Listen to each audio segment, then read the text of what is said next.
அதிகமான மக்கள் வந்து நகரமயமாக்கலுடைய ஒரு பை ப்ராடக்ட். அதை நம்ம கம்ப்ளீட்டாக புறந்தள்ளவும் முடியாது. ஏன்னா அங்கே தான் ஒரு ஃபைனான்ஷியல் இன்னோவேஷன்ஸு நடக்கும். இந்த ஃபைனான்ஷியல் இன்னோவேஷன்ஸ்னால கீக் எக்கனாமியில் நான் எங்கேஜ் ஆகுறேன்னா அவரை நோக்கி கேட்டுக்கிற கேள்வி என்ன, இந்த கீக் எக்கனாமிக்கு வந்து பல பேருக்கு ஃபைனான்ஷியல் அக்சஸை கொடுக்குது. அதை வந்து யாருமே மறுக்கவே முடியும். ஃபைனான்சியல் அக்சஸ்ங்கிறது வந்து கிட்டத்தட்ட தினக்கூலிகளாக தானே இருக்காங்க. ஒருத்தர் வந்து ஸ்விக்கி ஓட்டுறார், ஒருத்தர் வந்து ஒரு எலக்ட்ரிக்கல் இன்ஜினியராக இருக்கார். ஸ்விக்கி ஓட்டுறவர் எலக்ட்ரிக்கல் இன்ஜினியரை விட அதிகமாக இப்போ சம்பாதிக்கலாம். ஆனால் ஸ்விக்கி ஓட்டுறவர் 5 வருஷத்துக்கு அப்புறமா அவருடைய லைஃபுடைய ரிட்டர்ன்ஸ் எப்படி இருக்கும்? பெரிய ஃபண்டட் ஆர்கனைசேஷன்ஸ் உள்ளே வரும்போது they always look for the first அந்த என்கேஜ்மெண்ட் வித் தி சர்வீஸ் ப்ரொவைடரை ரொம்ப அப்ரிஷியேட் பண்ணி பண்ணுவாங்க. ஓகே ஓகே, நீங்கள் வந்து அதை ஆன்போர்ட் ஆவீங்கன்னா அவங்களுக்கு ஒரு இன்சென்டிவ் கொடுப்பாங்க. அந்த இது எல்லாத்தையும் நீங்கள் ஓரளவு பெருசாக கொண்டு வாங்க. Because they have to capture the market. There is nothing wrong. எல்லா பிஸ்னஸோட இன்னோவேஷன்ஸும் அதனுடைய ஓன் அப்ஜெக்டிவை கொண்டு தான் வரும். அவங்களோட அப்ஜெக்டிவ் என்னென்னா, என்னுடைய ப்ராடக்டை ரொம்ப லோவஸ்ட் காஸ்ட்டில் அந்த கன்சியூமருக்கு நான் கொண்டு போய் டெலிவரி பண்ணி விடணும். ஓகே, அப்போது மல்டிபிள் மாடல்ஸை, மல்டிபிள் எக்கனாமிக் மாடலை அவங்க ட்ரை பண்ண தான் செய்வாங்க. தமிழ் எக்கனாமி நேயர்களுக்கு அன்பு வணக்கம்.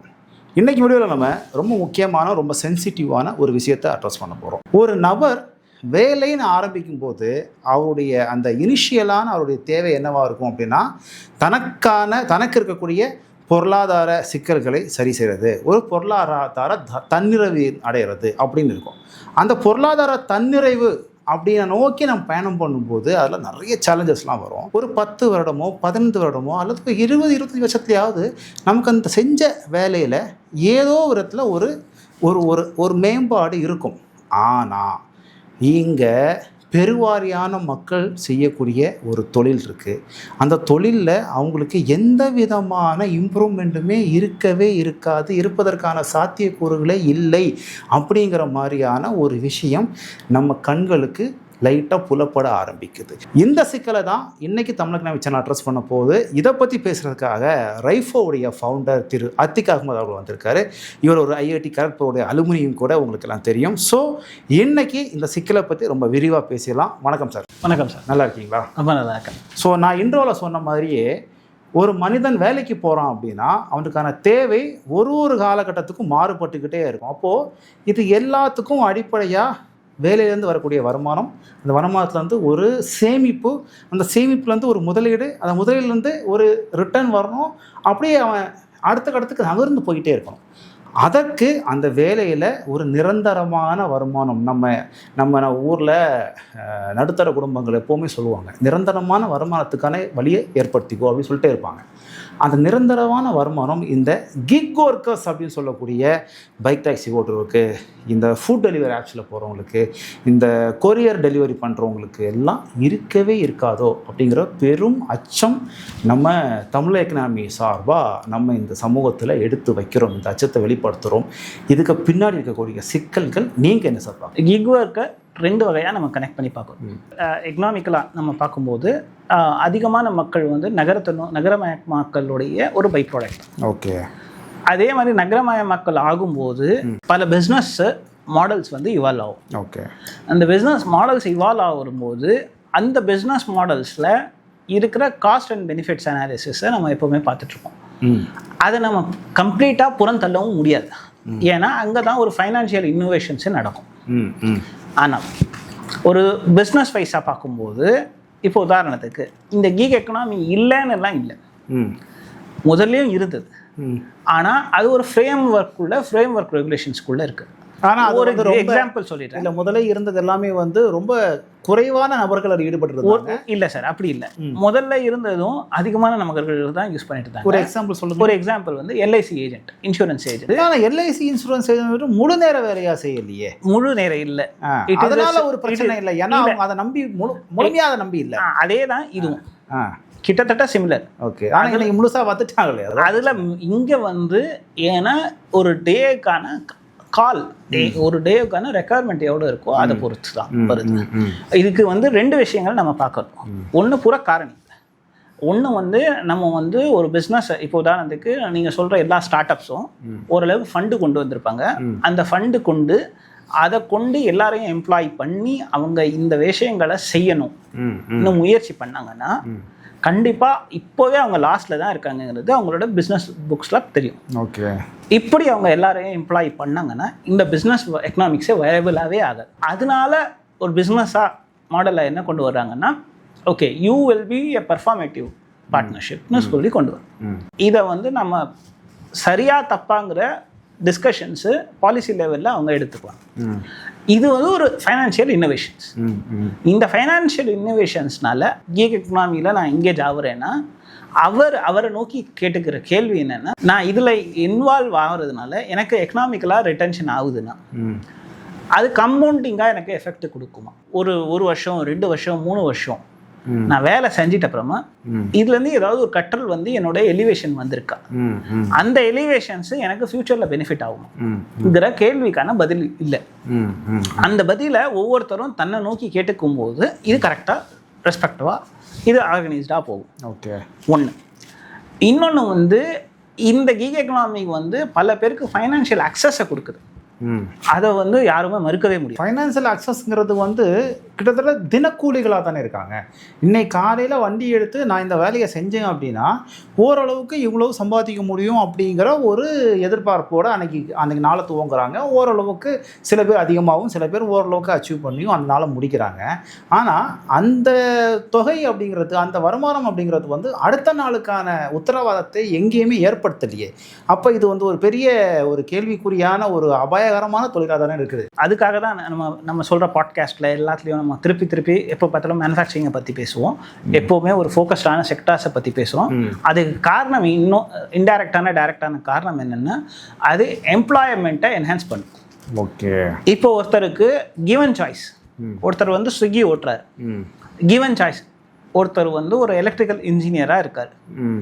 ஸ்விக்கி ஓட்டுறவர் எலக்ட்ரிக்கல் இன்ஜினியரை விட அதிகமாக இப்போ சம்பாதிக்கலாம். கண்டிப்பாக, ஆமாம், ஃபேக்சுவலி ரைட்டு கூட. ஆமாம். ஆனால் ஸ்விக்கி ஓட்டுறவர் 5 வருஷத்துக்கு அப்புறமா அவருடைய லைஃபுடைய ரிட்டர்ன்ஸ் எப்படி இருக்குங்கிறது அப்படியே தான் இருக்க போகுது. அதுதான் கேள்வி. ஆனால் அதே நேரத்தில் அவருடைய அந்த தேவை அது நிறைவேற்றப்படுது. ஆமாம். அப்போது அந்த தேவை நிறைவேற்ற உடனே அவர் அதை யூஸ் பண்ணி அவர் தன்னை அப்ஸ்கில் பண்ணிக்கிட்டார்னா இது அவருக்கான ஆப்பர்ச்சுனிட்டி கேட்வேயா அது ஓப்பன் பண்ணுது. ஓகே, அதாவது இன்னைக்கு உனக்கு வேற வழி இல்லாமல் நீ ஓட்டுறான்னா அதில் தவறு இல்லை. அந்த நேரத்தையும் அந்த பணத்தையும் பயன்படுத்தி உன்னை நீ அப்ஸ்கில் பண்ணி அடுத்த கட்டத்துக்கு உன்னை நகர்த்திக்கிட்ட அப்படின்னா ஓகே அப்படிங்கிறீங்க. ஆமாம். நகர்த்தலை அப்படின்னா நீங்கள் நாம் அங்கேயே தேங்கி போயிடும். ஆமாம். ஆனால் திரும்ப நான் என்ன சொல்கிறேன் அப்படின்னா, நீங்கள் நகர்த்துதல் அப்படிங்கிறது வேற ஒரு வேலைக்கு போகிறது அல்லது வேற ஒரு டிபார்ட்மெண்ட்டில் படிச்சுக்கிட்டு அப்ஸ்கில் பண்ணி ஒரு இது போகிறது அப்படின்னு பார்க்குறீங்க. இந்த வேலையிலேயே நம்ம அப்ஸ்கில் ஆகிறதுக்கான எந்த வாய்ப்புமே இல்லையே.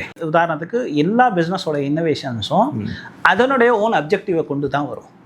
அவங்களோட அப்ஜெக்டிவ் என்னென்னா, என்னுடைய ப்ராடக்டை ரொம்ப லோவஸ்ட் காஸ்ட்டில் அந்த கன்சியூமருக்கு நான் கொண்டு போய் டெலிவரி பண்ணி விடணும். ஓகே, அப்போது மல்டிபிள் மாடல்ஸை, மல்டிபிள் எக்கனாமிக் மாடலை அவங்க ட்ரை பண்ண தான் செய்வாங்க. ஓகே, சேலரிடாகவும் வைக்க முடியும், இல்லை இந்த பார்ஷியாலிட்டியாகவும் வைக்க முடியும். இதில் there is nothing wrong or right. அந்த ஃபைனான்ஷியல் இனோவேஷன்ஸ் அங்கே நடந்துட்டு தான் இருக்கும். அந்த ரோலில் நான் ப்ளே பண்ணுற ரோலில் என்னுடைய ரோலுக்கு என்னுடைய ஆஸ்க் என்ன, என்னோட யூட்டிலைசேஷன் என்னங்கிறத நாம் கிளியராக எடுத்துக்கிட்டோம்னா மட்டும்தான் இதில் பிரச்சனை இல்லை. இன்கேஸ் நான் இதை லாங் டியூரேஷன்ஸில் நான் எடுத்துகிட்டு போனேன்னா நீங்கள் வந்து ஒரு டைமுக்கு அடுத்து நீங்கள் இவங்க டிபெண்ட் ஆகிடுவீங்க. அதனால நீங்கள் நல்லா நோட் பண்ணிங்கன்னா எல்லா பெரிய ஃபண்டட் ஆர்கனைசேஷன்ஸ் உள்ளே வரும்போது they always look for the first அந்த என்கேஜ்மெண்ட் வித் தி சர்வீஸ் ப்ரொவைடரை ரொம்ப அப்ரிஷியேட் பண்ணி பண்ணுவாங்க. Okay, okay. நீங்கள் வந்து அதை ஆன்போர்ட் ஆவீங்கன்னா அவங்களுக்கு ஒரு இன்சென்டிவ் கொடுப்பாங்க.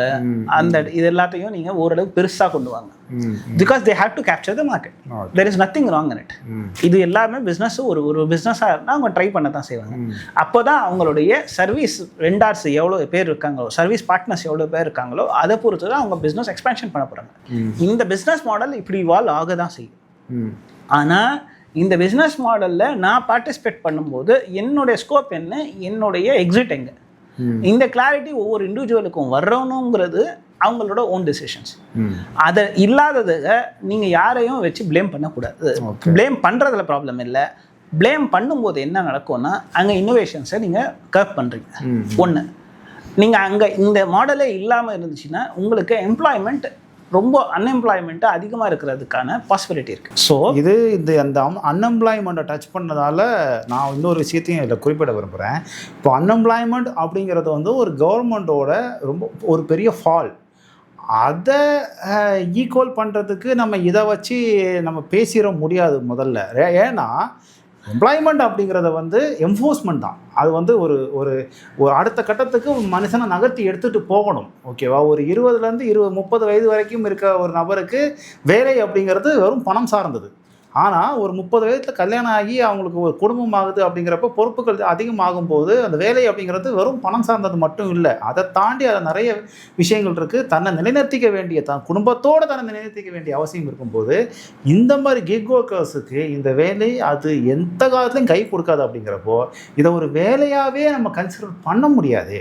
வேறு வழி இல்லாமல் நான் தினசரி ஒரு கூலி வேலைக்கு போகிறேங்கிற ஒரு சின்ன கான்செப்டில் தான் என்னால் இதை புரிஞ்சிக்க முடியுது. ஓகே, ஆக்சுவலி வந்து இதில் வந்து நீங்கள் ப்ராக்டிக்கலாக பார்க்கும்போது governments are enablers of employment. They are not a creators. Okay, ஒரு மேனுஃபேக்சரிங் கம்பெனியை உருவாக்குறாங்க, ஒரு சர்வீஸ் இண்டஸ்ட்ரியை உருவாக்குறாங்க. அதுக்கான எனேபிள்மெண்ட்டை என்ன ரோட் பிளாக்ஸ் இருக்குயோ அதை தான் கவர்மெண்ட் வந்து அது எனேபிள் பண்ணும். நான் இதை எப்படி பார்க்குறேன்னா, அதாவது ஒரு கிக் எக்கனாமியை மட்டும் வந்து கம்ப்ளீட்டாக அப்சர்வேட் பண்ணுறதை விட அது எவால்வ் ஆகுது. ஆனால் அதோடைய நீடே இல்லாமல் ஒரு சிஸ்டம் உருவாகி இருந்துச்சுன்னா, ஒரு மேனுஃபேக்சரிங்கில் ஒரு உருவாகி இருந்துச்சுன்னா, இல்லை மற்ற சிஸ்டம்ஸில் உருவாயிடுச்சுன்னா அது பேரலாக எஃபர்ட் போயிட்டு இருக்கும். அப்போ வந்து ஒரு கிக் வந்து ஒரு ஆல்டர்னேட்டிவ் ஆப்ஷனாக தான் இருக்கும். ஒன்ஸ் நீங்கள் வந்து மேனுஃபேக்சரிங்கில் நீங்கள் இதே நேரத்தில் நீங்கள் மேனுஃபேக்சரிங் கம்பெனிஸ்கிட்ட போய் பேசும்போது அவங்க எல்லாருமே என்ன சொல்லுவாங்கன்னா, எங்களுக்கு அந்த ஸ்கில்ஃபுல்லான எம்ப்ளாயி இல்லைன்னு தான் சொல்கிறாங்க. அவங்க ஒரு இவ்வளோ பெரிய பிளான்ட்டே போட்டுட்டு அவங்களுக்கு எம்ப்ளாயி கிடைக்கலன்னு சொல்லும்போது ஒரு செக்டாருக்கு ஸ்கேசிட்டி இருக்குன்னு சொல்லும்போது ஒரு செக்டாரு ஆல்ரெடி சர்ப்ளஸாக இருக்கும்போது அதில் இருக்கிற டிஃப்ரென்ஸ் என்னென்னா, அந்த செக்டார் நம்ம படிக்கிற படிப்புக்கு அந்த எனேபிள்மெண்ட்டுக்கு எஃபர்ட் போடணும், அதுக்கான ஆஸ்க்கை நம்ம புட் அக்ராஸ் பண்ணணும். இது எல்லாமே வந்து பாலிசி டு இம்பேக்ட் வரைக்கும் இருக்கிற சேலஞ்சஸ். அது மட்டும்தானா? இங்கே ஒரு காலேஜ் முடிச்சுட்டு காலேஜ் படிக்கும் போதே நம்ம பசங்க வந்து பார்ட் டைமில் இந்த மாதிரி வேலைக்கெல்லாம் போக ஆரம்பிக்கிறாங்க. ஃபுட் டெலிவரி ஆப்பு, கொரியர்னு போக ஆரம்பிக்கிறாங்க. அந்த பசங்களுக்கு வந்து ஒரு சின்ன தொகை வரும்போதே, சின்ன தொகையில் ஒரு நல்ல தொகையே அவங்களுக்கு வரும்போதே இதையே நம்ம ஃபுல் டைமாக பண்ணால் பெருந்தொகை வருமே அப்படிங்கிற ஒரு ஆர்வம் வருதா அப்படிங்கிற ஒரு கேள்வி இருக்குது. ஏன் கேட்குறேன்னா, இப்போ சாதாரணமாக ஒரு காலேஜ் முடிச்சிட்ட ஒரு பையனுக்கு சென்னை மாதிரியான பெருநகரங்களில் சாதாரணமான ஒரு மாத சம்பளம் அப்படிங்கிறது வந்து ஒரு 15,000 18,000 தான் கொடுக்குறாங்க. இதோட பெரிய சம்பளம்லாம் நிறைய பேருக்குலாம் இல்லை. ஏதோ இது ஐடியில் ஒரு நல்ல பொசிஷன் வந்துச்சுன்னா கொஞ்சம் ஜாஸ்தி வருமா இருக்குமே தவிர்த்து யூஸ்வலான சேலரி எவ்வளோதான். ஆனால் நீங்கள் ஒரு ஃபுட் டெலிவரி ஆப்பில் போய் பண்ணீங்க, ஃபுல் டைமாக ஒர்க் பண்ணிங்கன்னா தாராளமாக ஒரு மாதம் 30,000 40,000 உங்களால் சம்பாதிச்சிட முடிங்கிறப்போ தன் தேவை பணம் மட்டும்தான் இருக்கிற அந்த இளம் பருவத்தில் அந்த வேலையை அவங்களுக்கு ஈர்த்துக்குதோ அப்படிங்கிற ஒரு யோசனை. இது எங்கே சிக்கலாகுது அப்படின்னா, இவங்களுக்கு 20 வயசில் அந்த வேலை ரொம்ப ஜாலியாக இருக்கும். ஏன்னா வண்டி ஓட்டலாம், ரோட்டில் சுற்றிக்கிட்டே இருக்கலாம், ஜாலியாக இருக்கும். ஆனால் ஒரு 26 27 ஆகும்போது இவங்களுக்கு கரியர் கேப் விழுந்துடும். இவங்களால் படித்த வேலைக்கும் போக முடியாதுங்கிறப்போ வேறு வழி இல்லாமல் இதில் அப்படியே தொந்துடுறாங்களா அப்படிங்கிறதான் கேள்வி. இது வந்து சிங்கிள் யூனிஃபோக்கஸான ஒரு ப்ராப்ளம் இல்லை. இதுக்கு வந்து மல்டி டைமென்ஷனல் அப்ரோச்சஸ் யூஸ் பண்ணப்படும். கரெக்டாக யார் இதில் என்னென்ன ரோல் ப்ளே பண்ணால் இது வந்து அடுத்த கட்டத்துக்கு. ஓகே, இதில் வந்து மேஜரான ரோல்ஸ் வந்து அதாவது ஒரு காலேஜ்லேருந்து ஒருத்தர் படிச்சுட்டு வெளில வர்றாருனாலே அவர் எம்ப்ளாயபிளாக ஆகலைனாலும், இப்போ உதாரணத்துக்கு ஒருத்தர் வந்து இப்போ வந்து ஐடிக்கு போகிறாருனாலும் அவரையும் கம்பெனிஸ் என்ன பண்ணுவாங்க, இமர்ஷன் ட்ரைனிங் அவங்கள ட்ரைன் பண்ண வைப்பாங்க. அந்த ஸ்கில் கேப்பை அவங்க ஃபில்ஃபில் பண்ணுறாங்க. இதே மாதிரி மேனுஃபேக்சரிங் கம்பெனிஸுங்க வந்து அவங்க வந்து இன்டேக் பண்ணாங்கன்னா அவங்களும் அவங்களுக்கான ஸ்கில் கேப்பை ஃபில் பண்ண வேண்டியது. ஃபர்ஸ்ட் இங்கே வந்து கவர்மெண்ட்டும் அதை எனேபிள் பண்ணுறதுக்கான ரெஸ்பான்சிபிலிட்டி எடுத்துக்குது. மேனுஃபேக்சரிங் கம்பெனிஸோ சர்வீஸ் கம்பெனிஸோ அந்த வேலைகளை பார்க்குறாங்க. இதை சுற்றி ஒரு எக்கனாமியே இருக்குது. இதில் எவ்வளோ எஃபெக்டிவ்னஸ் இருக்குதுங்கிறது ஸ்டேட் ஆஃப் ஆர்ட்டா எக்கனாமிக்ஸை லைக் ஸ்டேட் ஆஃப் ஆர்ட்டா என்னென்ன ஸ்டேட்டஸ் ரிப்போர்ட்டாக அனலைஸ் பண்ணிகிட்டே இருந்தோம்னா அந்த கேப்ஸை கண்டுபிடிப்பாங்க. அந்த கேப்ஸை கண்டுபிடிச்சிட்டு அதை நிவர்த்தி பண்ணலாம். ஒன்று. ரெண்டாவது, அவங்க அதிலிருந்து க்ரோத் ஆயிருக்காங்கங்கிற இன்னும் ஒரு அப்ரோச்சை எவால்யூஷனை ஸ்டடி பண்ணும்போது இவ்வளோ பேர் எப்படி நம்ம கிட்ட ஜிஆர் ஒரு டிகிரி முடிச்சிட்டாருன்னா அவர் எவல்யூஷன் ஆகிட்டு அவர் நெக்ஸ்ட் போஸ்ட் கிராஜுவேட்டுக்கு எவ்வளோ பேர் போகிறாரு, கிராஜுவேட் என்ரோல்மெண்ட் ரேஷியோ சொல்லுவோம். அதே மாதிரி இந்த இடங்கள் எல்லாம் there is a mechanism has to study. அதை பற்றி படித்து இந்த எவல்யூஷன்ஸை எடுக்கணும். இதில் மேஜராக இப்போதைக்கு ஸ்டடீஸில் நீங்கள் ரிப்போர்ட்ஸில் எல்லாத்துலேயும் பார்த்தீங்கன்னா எம்ப்ளாயி பார்ட்டிசிபேஷன்ஸ்னு ஒரு ரிப்போர்ட் வருது. என்னென்னா அவங்க எனக்கு இவ்வளோ எம்ப்ளாய்மெண்ட், அதாவது இத்தனை பேர் எம்ப்ளாய்மெண்ட்டில் இருக்காங்க, இத்தனை பேர் எனக்கு எம்ப்ளாய்மெண்ட்டு இல்லாமல் இருக்குங்கிற இந்த ஸ்டேட்டஸ் ரிப்போர்ட் வருது. அதில் இன்னும் கிரானுலராக அப்ரோச் பண்ணப்படும் போது இதில் பல விஷயங்கள் நமக்கு எமர்ஜ் ஆகும். ஒன்று. ரெண்டாவது, இப்போ ஒரு கீக் எக்கனாமிக்கில் ஒரு இன்னோவேஷன்ஸை கொண்டு வராங்கன்னா அவங்க இந்த மாடலில் அவங்க ட்ரை அவுட் பண்ணுற ஸ்பேஸ் இருந்தால் மட்டும்தான் ஒரு புதுசான ஒரு இன்னோவேஷன்ஸும் வரும். அப்போது அந்த கீக் எக்கனாமியிலிருந்து மற்றவங்களுக்கு ஒரு ஸ்டேக் ஹோல்டர்ஸில் யாராக இருக்காங்களோ அவங்களுக்கு என்ன பெனிஃபிட் இல்லைங்கிறத நீங்கள் இது பண்ணி தான் ஆகும். அதே மாதிரி நாமளே ஒரு 10 வருஷத்துக்கு முன்னால் 12 வருஷத்துக்கு முன்னால் ஒருத்தர் இருந்தார்னா அவர் சொல்லுவார், ஒரு 20 வருஷம் ஒரு கம்பெனியில் வேலை செஞ்சிருந்தேன்னு சொல்லுவாங்க. அதை அவர் பெருமையாக கூட சொல்லலாம். ஆமாம், இப்போ ஒரு கம்பெனி வேலையால் அவர் நிறைய சாதிச்சிருப்பார் உண்மையாக சொல்லுவாங்க. அதே நேரத்தில் இப்போ வீட்டில் கல்யாணம் பண்ணி கொடுத்துருப்பாரு, அந்த மாதிரி நிறைய சாதிச்சிருப்பாரு. அந்த காலத்தோடைய டைனமிக்ஸ், அந்த காலத்தோடைய எக்கனாமிக்ஸ். இப்போ இதே இந்த காலத்தில் நீங்கள் ஒருத்தர் ஒரு கம்பெனியில் ஒரு வருஷம் 2 வருஷம் 3 வருஷம் அவர் இருந்து ஸ்கில்ஃபுல் ஆகிட்டாருனாலே அதுவே பெரிய விஷயம். ஆமாம் ஆமாம். ஸோ அந்த எவல்யூஷன்ஸும் நடக்குது. அதையும் நம்ம இக்னோர் பண்ணிட்டு இல்லை அந்த மாதிரி தான் ஒரு மெத்தடு தான் பர்ஃபெக்ட்னு சொல்லவும் முடியாது. கரெக்ட். ஸோ இந்த எவல்யூஷன்ஸை நாம் ஸ்டடி பண்ணுறது எக்கனாமிக்ஸ்டோடைய சோஷியல் எக்கனாமிக்ஸ்டோடைய வேலைகள். அது நம்ம ஆனால் இதில் ஒரு மேனுஃபேக்சரிங் செக்டாரில் என்னென்ன கேப்ஸ் வரும், ஒரு டெக்னாலஜி செக்டாரில் என்னென்ன கேப்ஸ் வருங்கிறத ஐடென்டிஃபை பண்ணி அதில் ஒவ்வொருத்தரும் என்ன எனேபிள் பண்ண முடியுமோன்னு பண்ணணும். ஓகே. இது இங்கே என்ன விஷயம்னா, நாம் சொல்கிற தீர்வுகள் எல்லாமே தீர்வு இல்லை. பிரச்சனைகளிலிருந்து வெளில வர்ற தீர்வுகள் தான் தீர்வு. அதை தான் நம்ம தேடணும். கரெக்டாக சொன்னீங்க சார். இந்த கிக் எக்கனாமி ஸ்கூலில் இருக்கிற சின்ன சின்ன சின்ன சின்ன பிரச்சனைகள் எல்லாத்தையும் அழகாக வரிசையை பற்றி சொன்னீங்க. கண்டிப்பாக இது நாம் ஒரு 4 சவத்துக்குள்ளே உட்காந்து பேசி தீர்க்கக்கூடிய ஒரு பிரச்சனை கிடையாது. இது பாலிசி மேக்கர்ஸில் ஆரம்பித்து மேனுஃபேக்சரிங் செக்டார்ஸில் ஆரம்பித்து இங்கே எம்ப்ளாயர்ஸில் ஆரம்பித்து எல்லாரும் ஒருங்கிணைச்சி செய்ய வேண்டிய பிரச்சனை. ஒருவேளை இதை அவங்க செய்ய தவறுனாங்க அப்படின்னா ஃப்யூச்சரில் ஒரு பெரிய ஒரு எம்ப்ளாய்மெண்ட் கேப் இங்கே உருவாகிறதுக்கான வாய்ப்பும் இங்கே ஏற்படும் அப்படிங்கிறத ஒரு இதை ஐ ஓப்பனிங்காக ஓப்பன் பண்ணி கொடுத்துருக்கீங்க. கண்டிப்பாக நம்ம வீடியோஸை ஏதாவது ஒரு பாலிசி மேக்கர்ஸ் இல்லை அதிகாரத்தில் இருக்கக்கூடிய யாராவது ஒருத்தர், அதிகாரத்தின் ஒரு வாசல் இருக்கக்கூடிய யாராவது ஒருத்தர் பார்த்தா கூட இதை அதிகார மையத்தின் கொண்டு சேர்ந்து இந்த ஐடியாவை எடுத்து போய் சேர்த்தா கூட எங்களுக்கு ஓகே தான். எங்களை கொண்டு போய் சேர்க்கலாம் கூட பரவாயில்ல. இது ஃப்யூச்சரில் பெரிய சிக்கல்களை உருவாக்கிடாமல் இருக்கிறதுக்கு இதை சரியாக சமப்படுத்தணும். நம்ம இது கிக் எக்கனாமி கூடவே கூடாதுன்னு நம்ம சொல்ல வரல, ஆனால் அது சரியாக சமப்படுத்தணும் அப்படிங்கிற அந்த கோரிக்கையோடு இந்த வீடியோவை முடிச்சுக்கலாம். ரொம்ப நன்றி சார். இன்னொரு வீடியோ சந்திக்கலாம். நன்றி.